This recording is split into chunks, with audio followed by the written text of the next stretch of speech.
In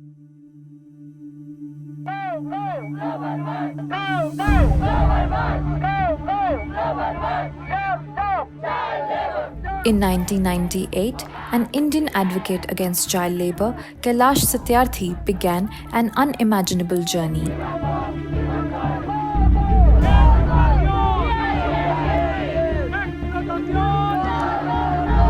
Starting out from Philippines, he walked around the world for 80,000 kilometers, mobilizing 15 million people to join his call to end child labour and promote education for all.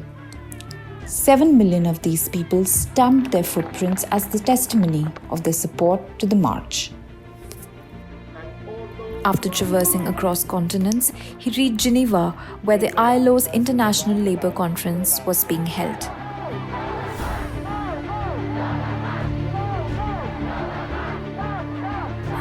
It was for the first time that ILO opened its doors to the civil society and gave a warm welcome to the marchers.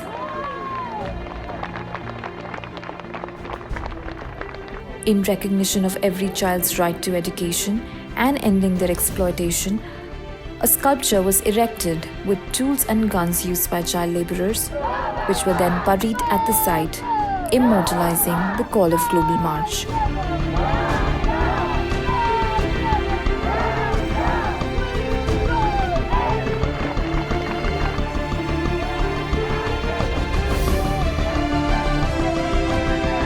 With great hope and with a sense of achievement, the marchers were warmly welcomed inside the International Labour Conference Hall, where, along with the former victims of child exploitation, Kailash Satyarthi called upon the governments, employers and workers to take a pledge against child labour and adopt an international law against it.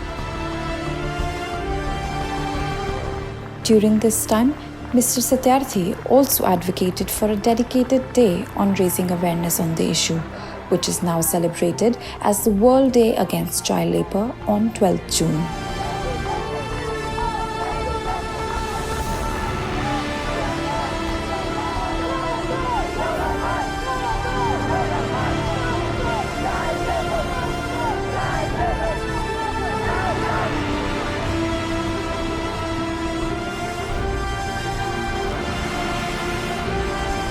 Mr. President, today may be the last day of our long marches from 5 different continents to Geneva. But it is not the end. This is the beginning of a bigger journey. Those who are involved in the march cannot say goodbye to each other, and we are not going to do so. We will go forward together hand in hands for a bigger movement, the global movement against child labor. The global march invites you all, the delegates of this conference, to join the movement and place to take and make this world, this planet, free of child labor, and to bring a dawn where each single child would be in schools, would be in playgrounds. Thank you, Mr. President, again.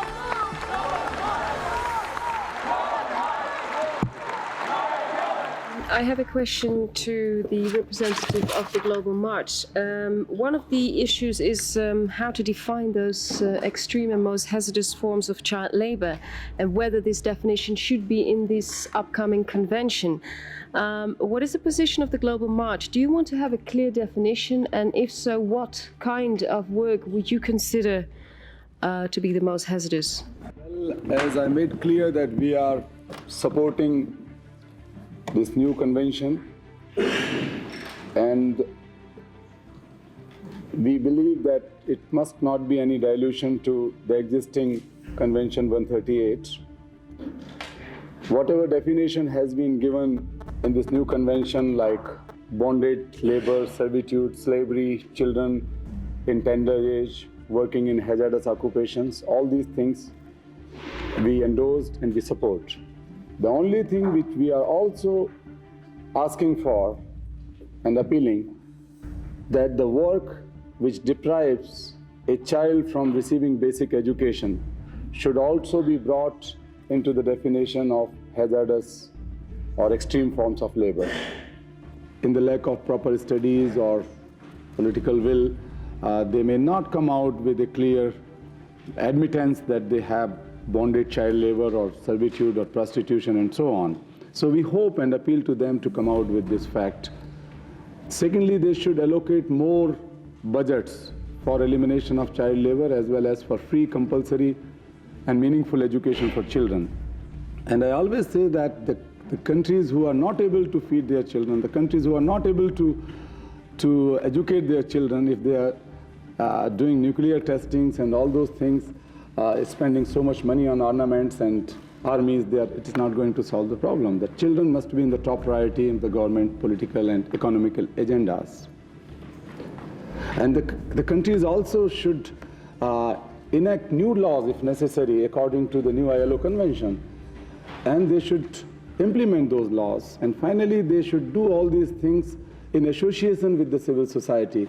There is a serious need of greater involvement of trade unions, employers' bodies, NGOs, children themselves, and the organizations working on behalf of children. It should be a kind of larger participatory movement, and we cannot simply blame the governments not to do anything, because all of us are responsible if child labor goes on. We have to work together. Thank you. I'm Mrs. Bakar from La Presse, Tunisia. I would like to ask a question to Mr. Kailash. You have spoke about many child reactions to your actions. What is your global feeling about it? Don't you think that child labor as a social phenomena is very hard to fight, not only here at this conference, but also inside the populations, and even for the children themselves? Because sometimes it's the only way to have work, to earn money. It's a good question and good debate everywhere. We have been saying that there's a vicious circle between poverty and child labor. And we strongly believe that child labor causes and perpetuates poverty, unemployment, illiteracy, sickness, and different problems in the society. If you just take the case of South Asia, where about 80 million children are working in full-time jobs, another 85 million adults are jobless. And the studies reveal that jobless adults are the parents. Most of the jobless, underpaid adults are the very parents of these children, or the adult family members of these children. So if any child is working anywhere, he or she is working at the cost of one adult's job. So in most of the countries where joblessness is so serious, isn't wise to eradicate child labor so that the adults and the parents of these very children can find the jobs against children and mankind. If the children are working in firecrackers and matchmaking industry, they are dealing with hazardous chemicals and explosive materials every day, and sometimes they burst like the firecrackers burst. Children are used or misused, I would say, because they are the cheapest source of labor. They don't have bargaining power. They are easy in exploitation and control. That's why they are preferred. There is no other reason. You mentioned in your speech the role of multinationals, and the question is, why didn't you arrange your march to coincide with the meeting of WTO? Our aim is very clear. We wanted to eliminate child labor eventually, so we can go to any international agency. Global March made the world recognize the existence of child labor and the need to bring justice to all vulnerable children, an issue which was long ignored and denied.